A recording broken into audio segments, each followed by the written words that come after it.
ಕೃಷ್ಣನ ಹಠ ಶಿವನ ಪರದಾಟ ಬೆಂಗಳೂರು ಹರೋಹರ ಆಗ್ತಾ ಇದೆ. ಈಗಾಗಲೇ ರಾಜಕೀಯದಲ್ಲಿ ಆಗ್ತಾ ಇದ್ದಂತ ಬೆಳವಣಿಗೆಗಳು, ಒಂದು ಕಡೆ ಸಂಪುಟ ವಿಚಾರಕ್ಕೆ ಸಂಬಂಧಪಟ್ಟಂತೆ ನಡೀತಾ ಇರುವಂತ ಕಸರತ್ತುಗಳು, ಇದರ ಮಧ್ಯೆ ಬೆಂಗಳೂರು ನಗರದ ಸ್ಥಿತಿ ಏನ್ರಿ ಅನ್ನುವಂತ ಪರಿಸ್ಥಿತಿ ಒದಗಿ ಬಂದಿದೆ. ಇನ್ನು ಬಗೆಹರಿಯದ ಕೃಷ್ಣ ಬೈರೇಗೌಡರ ಅಸಮಾಧಾನ, ಬೆಂಗಳೂರು ನಗರಾಭಿವೃದ್ಧಿ ಖಾತೆ ಬಗ್ಗೆ ಇನ್ನೂ ಸಿಗದ ಕ್ಲಾರಿಟಿ, 3 ದಿನದಿಂದ ದೆಹಲಿಯಲ್ಲಿದ್ದರೂ ಸಿಗದ ಸ್ಪಷ್ಟನೆ ಸಿಗೋವರೆಗೆ ಖಾತೆಯನ್ನ ಸ್ವೀಕರಿಸಲ್ವಾ ಕೃಷ್ಣ ಬೈರೇಗೌಡ?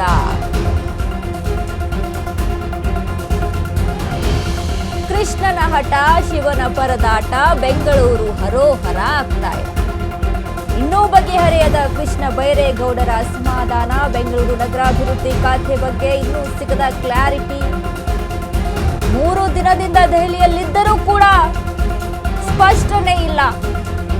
ಸ್ಪಷ್ಟನೆ ಸಿಗೋವರೆಗೂ ಖಾತೆಯನ್ನ ಸ್ವೀಕರಿಸಲ್ವಾ ಕೃಷ್ಣ ಬೈರೇಗೌಡ? ಮಳೆ ಆಗ್ತಾ ಇದೆ, ಬೆಂಗಳೂರಿನ ಸ್ಥಿತಿ ಮಳೆ ಆಯ್ತು ಅಂತ ಅಂದಾಗ ಏನೆಲ್ಲ ಆಗುತ್ತೆ?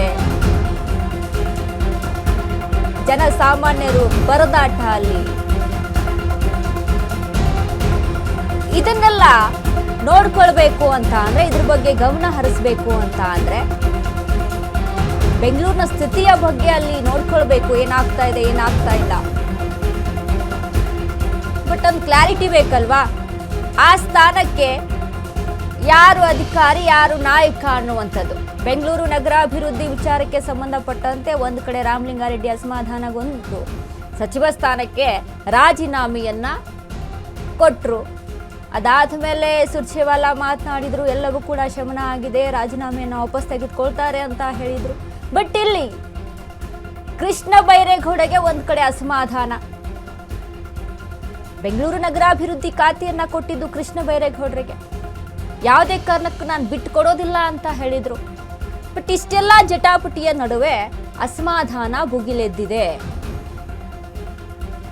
ಡಿ.ಕೆ. ಶಿವಕುಮಾರ್ಗೆ ಒಂದ್ ಕಡೆ ಪರದಾಟ, ಯಾರ ಮನ ಒಲಿಸ್ಬೇಕಪ್ಪ, ಯಾರಿಗೆ ಮನವಿ ಮಾಡ್ಕೊಳ್ಬೇಕು ಅನ್ನುವಂತ ನಿಟ್ಟಿನಲ್ಲಿ ನನಗೆ ಅಸಮಾಧಾನ ಇಲ್ಲ, ದೊಡ್ಡ ಜವಾಬ್ದಾರಿ ವಹಿಸಿದ್ದಾರೆ ಅಂತ ಬೆಂಗಳೂರು ಅಭಿವೃದ್ಧಿ ಮಾಡಲು ಹೈಕಮಾಂಡ್ ಸೂಚಿಸಿದೆ.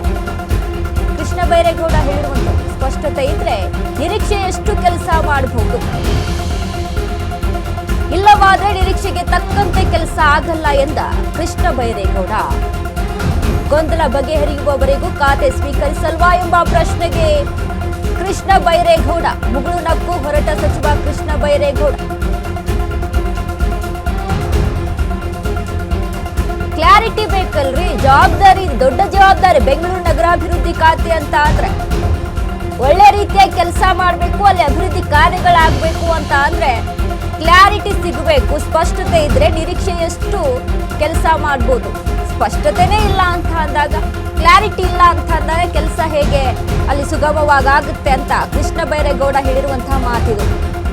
ಗೊಂದಲ ಬಗೆಹರಿಯವರೆಗೂ ಖಾತೆ ಸ್ವೀಕರಿಸಲ್ವಾ ಅನ್ನುವಂತಹ ಪ್ರಶ್ನೆಗೆ ಮುಗುಳು ನಕ್ಕು ಹೋಗಿದ್ದಾರೆ ಕೃಷ್ಣ ಬೈರೇಗೌಡರು. ಅಂದ್ರೆ ಇದ್ರ ಬಗ್ಗೆ ಇದನ್ನ ಪರಿಹಾರ ಮಾಡ್ತಾರೆ, ಸ್ಪಷ್ಟವಾಗಿ ಹೇಳಲಿಕ್ಕೆ ಬಯಸ್ತೇನೆ. ಅಸಮಾಧಾನ ಯಾವುದು ಇಲ್ಲ, ಆದ್ರೆ ಒಂದು ಬಹಳ ಕಠಿಣವಾದಂತ ಜವಾಬ್ದಾರಿಯನ್ನ ಮಾನ್ಯ ಮುಖ್ಯಮಂತ್ರಿಯವರು ಪಕ್ಷ ನನಗೆ ವಹಿಸಿದೆ. ಬೆಂಗಳೂರಿನ ಅಭಿವೃದ್ಧಿ ವಿಷಯವನ್ನ ನೋಡ್ಕೊಳ್ಳಿಕ್ಕೆ ಇದು ಬಹಳ ಕಠಿಣ ಸವಾಲು. ಅಧಿಕಾರ ಅಂತ ನಾನು ಇದನ್ನ ಭಾವಿಸೋದಿಲ್ಲ, ಯಾಕಂದ್ರೆ ಇದು ದೊಡ್ಡ ಜವಾಬ್ದಾರಿ. ಬೆಂಗಳೂರಿನ ಜನಗಳ ನಿರೀಕ್ಷೆನೂ ಅಪಾರ ಇದೆ, ಮುಖ್ಯಮಂತ್ರಿಗಳು ಪಕ್ಷದ ನಿರೀಕ್ಷೆನೂ ಅಪಾರ ಇದೆ. ಏನಾದ್ರೂ ಒಂದು ಜನಪರವಾಗಿ ಸುಧಾರಣೆ ಆಗ್ಬೇಕು ಬೆಂಗಳೂರಿನಲ್ಲಿ ಅನ್ನೋ ನಿರೀಕ್ಷೆ ಪಕ್ಷ, ಜನಗಳು ಎರಡೂ ಕಡೆಯಿಂದ ಇರುತ್ತೆ. ಸೊ ಇಂಥ ಸಂದರ್ಭದಲ್ಲಿ ಒಂದು ಜವಾಬ್ದಾರಿ ತಗೊಳ್ಳುವಾಗ ಜವಾಬ್ದಾರಿ ಬಗ್ಗೆ ಸ್ಪಷ್ಟತೆ ಇರಬೇಕು. ಮುಖ್ಯಮಂತ್ರಿಗಳು ಕೂಡ ಈ ವಿಷಯವನ್ನ ನಾನು ಆದಷ್ಟು ಶೀಘ್ರವಾಗಿ ಇತ್ಯರ್ಥ ಮಾಡಿ ಇದರ ಬಗ್ಗೆ ಒಂದು ಸ್ಪಷ್ಟತೆ ತೀರ್ಮಾನವನ್ನ ಕೊಡ್ತೀನಿ ಅಂತ ಹೇಳಿದ್ದಾರೆ. ಸೊ ಮುಖ್ಯಮಂತ್ರಿಗಳ ತೀರ್ಮಾನ ಮಾಡ್ತಾರೆ, ಇದ್ರ ಬಗ್ಗೆ ಇದನ್ನ ಪರಿಹಾರ ಮಾಡ್ತಾರೆ. ನಂತರ ಕೆಲಸ ಏನ್ ಮಾಡ್ಬೇಕು ಅದನ್ನ ಮಾಡುವಂತದ್ದು ಆಗತ್ತೆ. ಸ್ಪಷ್ಟವಾಗಿ ಹೇಳಲಿಕ್ಕೆ ಬಯಸ್ತೇನೆ, ಅಸಮಾಧಾನ ಯಾವುದು ಇಲ್ಲ, ಆದ್ರೆ ಒಂದು ಬಹಳ ಕಠಿಣವಾದಂತ ಜವಾಬ್ದಾರಿಯನ್ನ ಮಾನ್ಯ ಮುಖ್ಯಮಂತ್ರಿಯವರು ಪಕ್ಷ ನನಗೆ ವಹಿಸಿದೆ.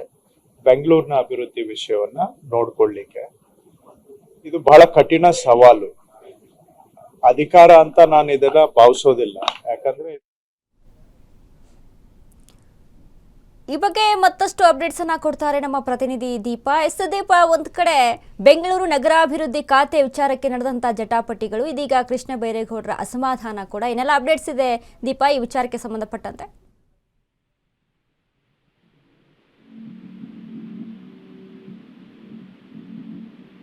ಧ್ವನಿ ಕೇಳಿಸ್ತಾ ಇದೆಯಾ?